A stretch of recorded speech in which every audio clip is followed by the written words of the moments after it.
All this week, we're looking at President Trump's first 100 days. You may have heard that this week. It's a milestone he reaches Saturday.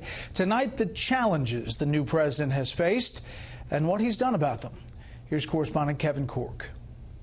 We will make America great again. It's his signature phrase, but President Trump's campaign to make America great again has been almost as tempestuous as the one that brought him to the Oval Office. His administration forced to brave a series of political, legal, and international storms that could well offer a glimpse into the many challenges yet to come during his time in office.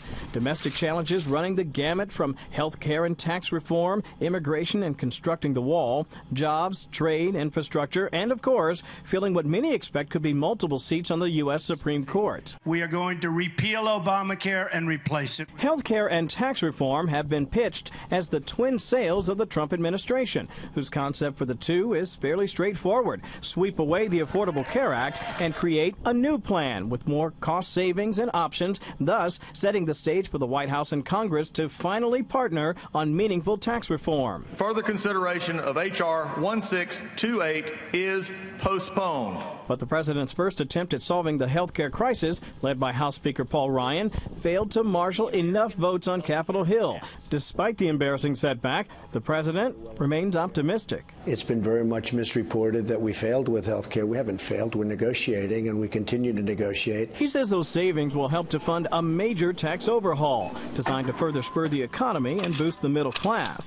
Certainly jobs, trade, and infrastructure all figure to be impacted by any new tax plan. The White House has called the effort to rebuild America's roads and bridges a jobs catalyst with both domestic and international trade implications. While the president has made renegotiating trade deals like NAFTA a major priority, it's jobs that are on the minds of many voters. And they're counting on the president to deliver. I'd love to see the economy improve, some jobs come back. We need to get down to the basics again and let people make a living, a living wage.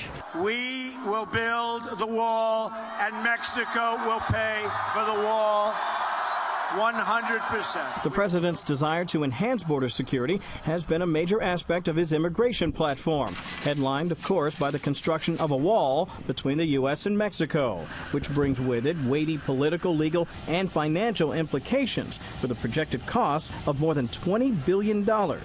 This, as the legal debate over who gets to enter the country and who's allowed to remain caroms from the Congress to the courts. I've always heard that the most important thing that a president of the United States does is appoint people, hopefully great people like this appointment, to the United States Supreme Court. Arguably, the president's signature victory for his first 100 days in office was the confirmation of Judge Neil Gorsuch to the Supreme Court.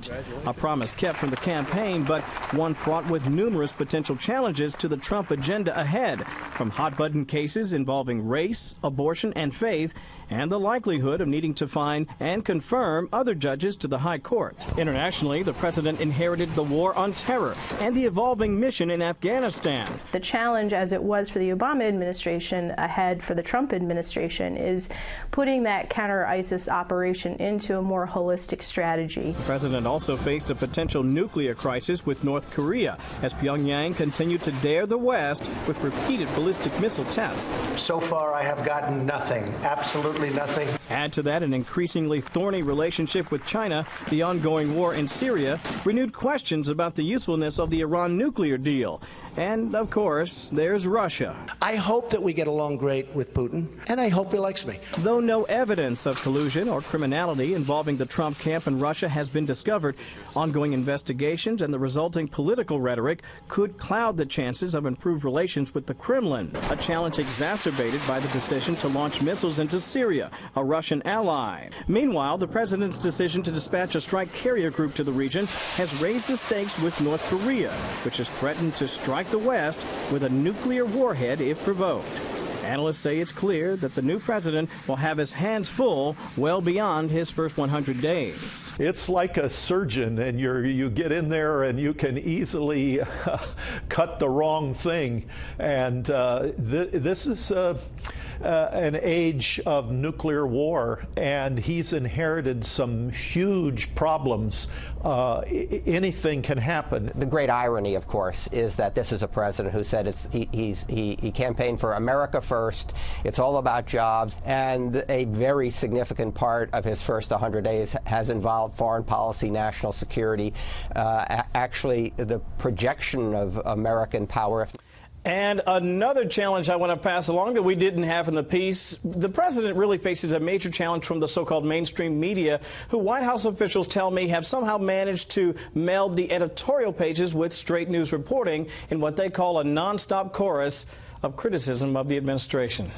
You know, Kevin, the experts you talk to, what do they say is the challenge that possibly has the longest lasting impact potentially for the administration? Yeah, there were a couple, actually. I think it's really the economy, frankly, and obviously North Korea as well. They say that will really ultimately define the Trump presidency if he manages to grow the economy and does what he's supposed to do on that and improve job prospects. They say, frankly, he'll get reelected. But it's really also how he handles the threat of North Korea that will be incredibly telling. One wrong move there could push the world to the brink of World War III. One analyst telling me that it's a political high-wire act that we'll have to keep a very close eye on. We saw the senators at the White House today. Yes, sir. Kevin, thank you.